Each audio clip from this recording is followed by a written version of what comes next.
এবার রাশি তুলা। কালপুরুষের সপ্তমতম রাশি হচ্ছে তুলা। তুলা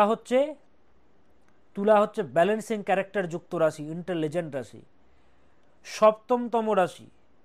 নিজেকে ছাড়া সব কিছু হচ্ছে সপ্তম। তো তুলার মধ্যে একটা ব্যাপার থাকে, কে আমাকে কি ভাবছে, লোকে আমাকে নিয়ে কি ভাবছে, সব কিছুতে ভাববে যে তাকে নিয়ে কি জাজ করা হচ্ছে, তাই জাজের রাশি বলা। এবং এরা জাজও করতে পারে।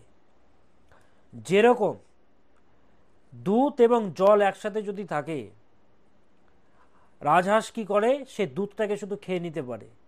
যেরকম মাটিতে যদি চিনি মিশে যায়, পিঁপড়ে কি করবে, শুধু সেই চিনিটাকেই সে খাবে বা মিষ্টিটাকেই সে খাবে, মাটিটাকে কিন্তু খাবে না। সেটাকে সে আলাদা করার ক্ষমতা রাখে, জাজের ক্ষমতা। হ্যাঁ, তো সেই যে জাজ, খারাপ জিনিসটাকে ত্যাগ করে ভালো জিনিসটাকে সংগ্রহ করার ক্ষমতা ভগবান এদেরকে দিয়েছেন, কিন্তু আবেগের বশে পড়ে ঠগে। এটাই